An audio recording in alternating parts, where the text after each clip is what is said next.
Pretty much everybody wants to make more money in their career, and in this video, I'm going to share with you a strategy that you can implement to do just that. Stick around and I'll tell you more.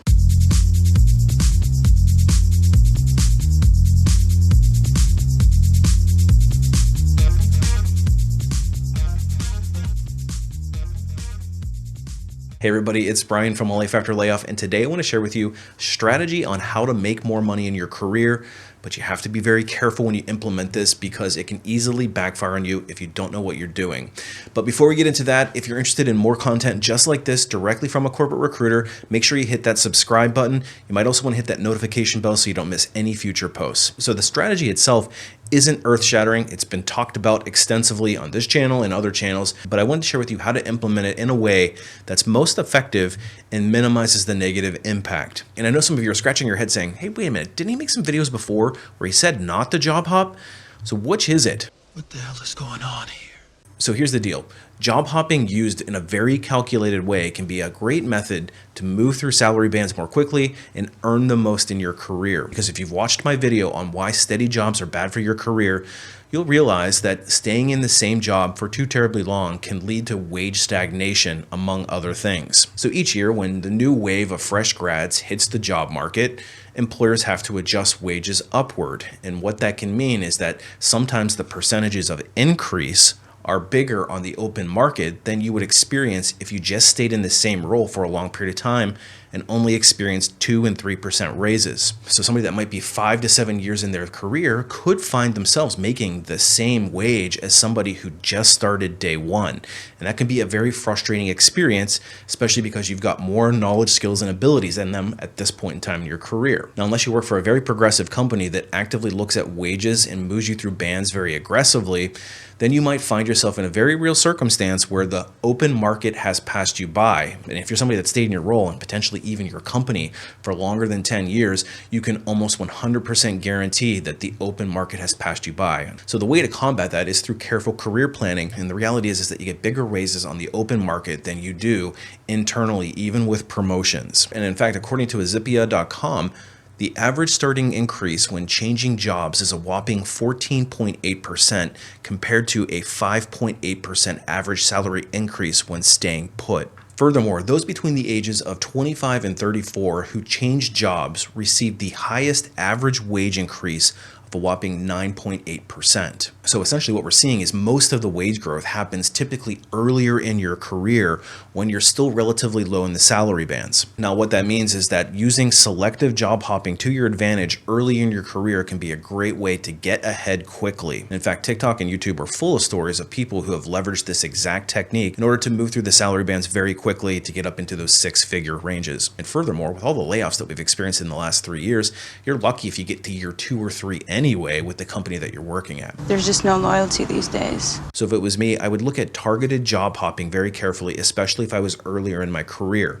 Now let's put the asterisk here, call out the elephant in the room, because you can weaken your resume if you don't know what you're doing. So let's define what exactly job hopping is. And to me, effective job hopping means that you're moving from one level to another, one job type or title to another, or one industry to another that gets you into a more advantageous situation. And what this doesn't mean is that you're moving laterally from company to company without any increase in level or responsibility, because that's the bad kind of job hopping and one that we ultimately want to avoid unless you're super low in the salary bands to begin with. Now, why employers tend to look down on this is from their perspective, if they see somebody that's working for 6 months here, for 8 months there, for a year here, they're going to look at it as an indicator that you're not very committed to the job, and they're going to ask the real question of, well, if you've moved this frequently, what makes us feel like we're any more special, that you're going to actually dig down and work for us for a long period of time? And it's an interesting dichotomy because on one hand, they assess you based on your level of commitment to the job,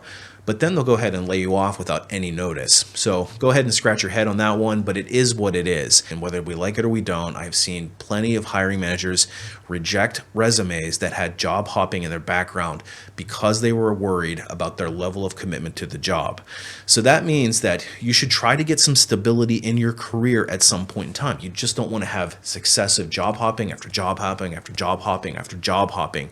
You want to try to get your wage to where it needs to be and then find stability. And to make an important distinction here, for those of you who are later in your career, be very careful how you approach job hopping, if at all, because unless you've been in the same company for a long period of time, get the initial raise, but I wouldn't recommend that you use job hopping as a strategy because it could weaken your resume. And the further you get in your career, there's a point of diminishing returns here. So in other words, it'll actually get harder for you to find the jobs that you covet, especially if you're interested in staying at the same level. Because ultimately, what we want to do is have the best possible rate of pay, the best possible situation, but also the best possible resume to continue to market ourselves for other jobs in the future. But we want to do it in a calculated, in a very methodical way. In other words, if you want to act like the true CEO of your career, you don't want to do stupid things and jeopardize your resume for the sake of a few $1,000s. So in summary, use selective job hopping when it benefits you, especially earlier in your career, but pick a time frame of when you want to do it and then find stability and move forward with your career with more strength. And if you find yourself struggling in your job search or you're feeling like you're not paid the right amount and you're looking to upgrade things, it's actually something that I specialize in. I've got a website called lifeafterlayoff.com. It's loaded with tips and tricks, all from an inside recruiting professional's perspective.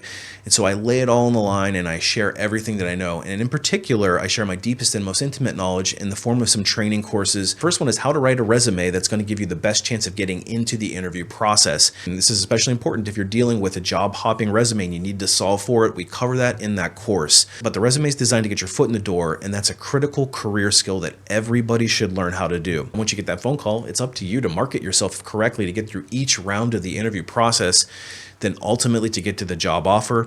And that's where the Ultimate Job Seeker Bootcamp comes in. We take you through each round of the interview process, give you tips and tricks, including how to address those objections from hiring managers like job hopping resumes or job hopping backgrounds, but then ultimately get you to the job offer. And then I'll teach you how to negotiate it to leave no money on the table. But if you want to skip the recruiter altogether and get right into the interview process, that's the most preferable method. And I created a course called Unlocking LinkedIn that teaches you how to do that, how to access the hidden job market, and how to leverage your personal brand through targeted networking. So check out Unlocking LinkedIn if you think you need some help there. Anyway, happy job hunting. Hopefully you can leverage this technique to land yourself a better paying job relatively quickly. Appreciate you watching. We'll see you in the next one.